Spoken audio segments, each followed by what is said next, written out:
Hello, good afternoon. How are you doing today? So I just thought I would jump on here because I thought it was important to maybe share some of what I feel like's been stirring in the air. I was teaching this morning, and it's all about strengthening the nervous system, because without a strong nervous system, it makes it very difficult to go through life's challenges and find the ease, or at least have the grace to hold space for yourself and other people around you. A strong nervous system allows you to be able to bounce back quicker. You know, there's the sympathetic and there's the parasympathetic nervous system. We're either in fight or flight, or we're in rest and recuperation. And the more we can strengthen that nervous system, the quicker we can go from one to the other without extreme trauma to our physical body as well as our mental bodies. This is what meditation and breath work is really all about, is about strengthening the nervous system, strengthening our aura, expanding, creating all of these strengths within ourselves. It's that cultivating the strong will and also the wisdom. I find that over the years, the more I sit with my stuff in meditation, my mind's not that silent, people. I might find times and moments of quiet which are so blissful and beautiful, and that's what we all aspire to. It's no different than chasing a high when you're doing drugs, right? You want that feeling of ecstasy and bliss and embodying that oneness with all that feels like it's separate from where we are in our physical body and with our daily grind, for example. But the reality is, meditation is just to clear out all the extra junk that we carry on, that we capture throughout the course of a day, a week, a month. And if you're not doing it daily, you're really accumulating a bunch of junk, a bunch of crap. That is all there to serve you, but then we become overwhelmed and overloaded with too much information.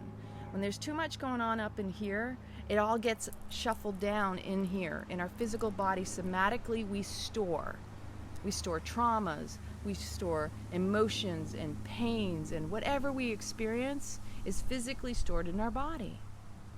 Doesn't matter if it's good or bad, but if we're not able to process it fully and experience it fully, then it creates havoc on our nervous system. And vice versa, we need to have a strong nervous system to be able to deal with life's challenges, so that when they come at us, we're not holding on to them to the point where we're like, oh, I don't want this to happen, which is a resistance. We're fighting something off, but we really need to just allow the experience to be what it is and not take it on personally or physically or emotionally. But this is an unlearning, this is a relearning, this is a restructuring, a reframing. You know, we're coming up on Mercury retrograde soon, so just saying that this is about the time to reflect within and recognize what it is you want to change within yourself. One of the things I thought was really beautiful to share, and this is why I'm live today, is that over the course of my life, it's taken me years to cultivate patience with myself so that I could extend it out to others. Because if we don't have patience for ourselves, we're not going to have patience for others. Patience starts with self. And what that means is, too, is when you become more patient and aware of your own patterns and behaviors, then the patterns and behaviors around you of other people, you're going to start seeing glimmers into them like you were looking at yourself, because you have to see the other person is always reflecting some aspect of you, something you yourself have struggled with or worked through. Maybe you're still working on it. It's about mirroring. And so when I think back to the times I didn't know any better, and then how I eventually came to my awareness and now I know better, Well, guess what? Once I've learned, I've put myself in this window of, I know better now. I'm obliged. I have an obligation morally and an alignment of my own integrity to do better. And sometimes I've failed. But I tell you what, it's the awareness of where I may have had my shortcomings, failed. You can't succeed without failure, people. You can't know success without some failures. The only way to triumph and to live in this life is to go through these experiences. The good, the bad, it's a contrast and it's a polarity. And it's a game, it's a dance. Let's make games fun again. Remember, I was saying this if you saw my other live. Because we're children at heart. We all want to be happy, we want to be loved, accepted, adored, embraced, cuddled, whatever it is. It's whatever children we wanted and didn't get those needs met. We are obliged as adults to reparent and re-embrace that inner child within ourselves and give it what it needs now and what it didn't have then. So when you know better, now you're an adult. You can go back, you can sit in meditation, and you can console your own inner child and do practices of reminding yourself that you didn't know better back then. And it's okay. It's okay that you're an adult now, and now you have control in a way to protect yourself, to do better with the tools you have now that you didn't have then. When we know better, we are obliged to do better. We should do better, but we don't need to be shooting on ourselves or other people. And this is only work we can do for ourselves, and we cannot impose ourselves upon other people. A great example, and I want you to consider this is a beautiful metaphor that everybody knows about driving. Everybody knows about what it's like when you go out on the roads. And I know where I live, there's a lot of traffic and a lot of people from all over the place. And so we have different styles of drivers on the road. But somehow, those kinds of things, they work out. This is what life is all about. Life works out no matter how you expect or think it should. It's in constant flow, ebb and flow, and energetically it is just moving constantly. But when you get in your car and you go out on the road, maybe you witness there are a bunch of people out on the road that are obnoxious, and you're seeing them acting like totally out of awareness of what's around them. They're making lane changes. Maybe they cut you off, and you're upset about that. But here's the little glimmer I want you all to consider. Even if someone cuts you off in traffic, do you realize that you were the gift that was sent to support and ensure that person did not have an accident? Take that in for a moment. Take a deep breath and really consider that you yourself are serving sometimes in ways that maybe you don't even see it because you're so caught up in your shit of what you think things should look like around you that you don't even see what it is you do. And I mean in a good sense too. It's easy to look at somebody who cuts you off and get all upset and say they should have known, they need to pay more attention, they should be doing better. But that's the irony. You're the one who witnessed it. And as a result of your witnessing it, you were the angel sent to protect that person from an accident. It's not your place to blame them, shame them, point fingers, and say they should have known better. Because in that instance, it was you who knew better enough to not just have an accident. That's a huge, wow, wait a minute, let me take a step back and remember what that's about. This is what life is about. We're here to support one another. We're here to uplift one another, inspire, empower. When someone's having a bad day, we should be the one who shows up to brighten it, not to be the one who takes them down into the depths of despair, because that's what we all need, is an uplifting smile, a hug, a kind word. There's a whole lot of bad out there, but there's a whole lot more good. And what you focus on is where your currency, your energetic currency is going. That's what you have control over. You may not think you have a lot of money, but you got a whole lot of valuable, energetic money, currency. Where attention goes, energy flows, and that's appreciation in the dollar sense and in the energetic sense. So the more you focus on something, the more it's going to grow. And if all you ever see is what you think is negative, why don't you step back and start looking for little positive things? And I guarantee it will become like a snowball effect. Everything will start to look beautiful and you'll find more positive things. But if you have any inkling into a negative mind of looking for the worst case scenario, you will find it. And I know that from personal experience. I'm not going to lie to you. I know how easily I could be dragged into the negative because that was an old pattern. And it was familiar too. So if I recognized it from the past, I could just reinforce it by saying that always happens because it's repeating itself in front of me. And that's just a story, and I just created it. But it's an old behavior, and that's not going to get me into a better state. It's not going to help me evolve. My awareness of it will. But being in it and sticking in it, that keeps me in karma and reliving out the pain and the suffering. See, that brings up another subject, the difference between dharma and karma. Karma is when you are in an old behavior, in a pattern, and you're not making any changes to improve it or to maybe learn from it. That's karma. It's blindly living out with this idea that there's a fate and I have no control over it.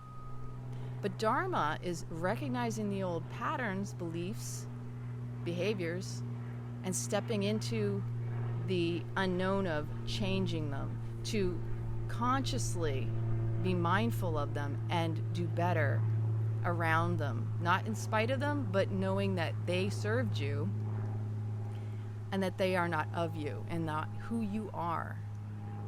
So you can change and you can get rid of your karma by changing your past behaviors and the way that you show up. If you are repeating an old action and behavior pattern, habits, that's karma. But when you're willing to change that and to work toward your personal improvement, watch how dharma unfolds. Life becomes this ebb and flow, this ease and grace, this handout, receive, give and take, because you can't give without receiving. There's just it's impossible for you to give and not receive. It's impossible for you to receive and not be able to give. It's just this energetic exchange that has to be constantly in motion. And if you think you can stop it in its tracks, you probably can. And that's usually the resistance. That's the fight that a lot of us are still stuck with, thinking we need to fight, struggle to achieve, because success doesn't come without hard work or whatever your belief is. But in any case, when you see someone else who is not where you're at and you recognize that, that in itself is an opportunity to step into dharma versus karma. So if you're the person on the road, you're driving in traffic, and you see someone being mindless, switching lanes, reckless, whatever you want to call it, sit with yourself in that dharma and recognize that you yourself are the chosen angel that is there to protect and to serve that person from getting in an accident. That's dharma, by allowing that person to just, they made a mistake. You've probably done it too. You switched lanes and didn't notice a car behind you. Ooh, sorry about that. I didn't mean to do that. And then you just brushed it off. But to turn around and get stuck on, oh my gosh, that person, they cut me off and they should have known better, that's stepping into karma. And that might be a little difficult for some to understand or to wrap your head around. But if I can further explain this. Another great example is when you know better in circumstances, a lot of times we get so excited because, perfect example, when I went into eating more raw vegan, I was excited because I saw how it improved my quality of life and how much it took off a lot of the inflammation and the pains that I was experiencing in my body. I wanted to help everybody. I wanted to turn around and fix what I saw other people were doing wrong. But that was just me projecting my ideas upon other people, and that wasn't right. any more than I would expect they would do it to me, or that I would even want them to do it to me. Because the ego does not like being told what to do, especially by another person. It immediately, depending on how strong your will is, your ego will immediately clash. And it will do the opposite if you are really that strong in that belief that nobody can tell me what to do. You will do exactly the opposite just to prove that you're in control. And it doesn't mean it's healthy, and it doesn't mean it's the right choice. It's the noticing whether or not you're going to stay in that karma, which is controlled by the ego, or if you can step into your heart, drop down into your heart from your headspace, and be in your dharma, which means, again, it's always going to come from a heart space. It's going to be in the highest expression for the good of all, not just you, and definitely not at your expense, because there is a perfect balance behind the doing for others that also supports ourselves. You do not need to suffer for happiness or greatness. You do not need to, oh, I gave my life for you. Oh, do you know the things I did just for you? That's karma, because now you're putting a guilt trip on someone. You're trying to manipulate through what you're saying, and you may not even think you are. It's actually the martyr, the victim. Oh my gosh, all the things I sacrificed just for you. We have to be careful about that. That comes and bites us on the ass every time. It's also humbling when you recognize when you do it, too. We're all doing the best we can with what we got. And if we can show up to one another and respect and honor each other where we're at, then we're going to have more free flow conversations and acceptance and allowance and just support in wherever we are, as well as we're able to do that for others. So I titled it The Wisdom of Experience. It's because you can't know anything without experiencing it. What you see in another person is an expression of something that you have experienced. You may judge or point fingers, but the only way you know what you think you're pointing at is because what you think you're pointing at is a projection of where you've been. So think about that gun. It's not just the look, you got one finger pointed and three fingers pointing back, so you got to kind of look back at yourself. But it's also, think about the energy. Fingers have energy. This one finger pointed out at someone else, and these three fingers pointing back at you, that's also saying you got three things to consider about this situation. Is it your past, your present, or is it possibly your future? So when you're pointing at someone and you're blaming or shaming them, ask yourself that question. Is this my past, my present, or my future? Because it's very possible, sometimes you point someone out on something you feel they did wrong, and you end up making that same wrong, and that's your pat, and that's your future. That's that looking back going, holy crap, there I was pointing a finger at somebody for doing something I thought was wrong, and I had three fingers pointing back, and I didn't consider that when I was pointing the finger, it was like a gun loaded that ricocheted back at me. So you end up, and it's the way universe works. It's that energetic flow, that receptivity. What you put out is what you get back in. If you're going to point a finger at somebody else, be ready for it to come back at you. So you better be willing to accept that what you may be calling them out on is something you yourself could, if you haven't done it in the past or in the present, you most likely may have it ricochet back at you, and then you're sitting there eating humble pie. Doesn't taste so good either, by the way. It is quite humbling. So the next time you're out in public, consider, you see somebody do something that you think, oh my gosh, they're not paying attention, and you want to call them out on it. Ask yourself how you are serving to show up, to be in awareness of whatever it is for them, and that you've shown up as their angel so that they don't get harmed or something bad happens to them. Because we're all here to serve one another. Nobody needs to be eating humble pie. Maybe you do because that's the way you like to learn, but it's not necessary. It's a choice. And it's a question of karma versus dharma. Do you want ease and grace, the unfolding of dharma, Or do you want to continue to sit in your own old past patterns, beliefs, behaviors of karma? That's what creates karma, is continuing to stay in the old and being unwilling to change because it's familiar, feels comfortable, and you just want to just do that because it feels good or it feels right or because that's the way things have always been. All it does is perpetuate the past, and nobody grows from that. I take that back. The people who do grow from that are the ones who witness it, step away from it and go, guess what? I'm stepping back over in here. I'm going to go into the Dharma realm. Much easier. Because over here I don't feel pain and suffering, but in karma I am suffering, I am resisting, I am fighting tooth and nail. I have to be a warrior. Everybody has a choice. So, what's your choice in this wisdom of experience? What have you learned? And would you love to share with me how your day is going?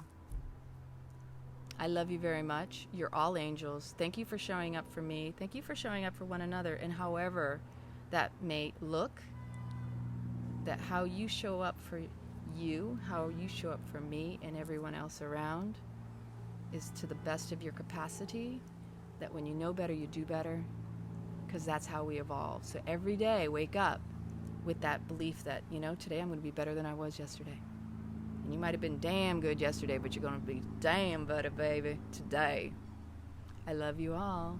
Have a rad day, beautiful day. Sun shining.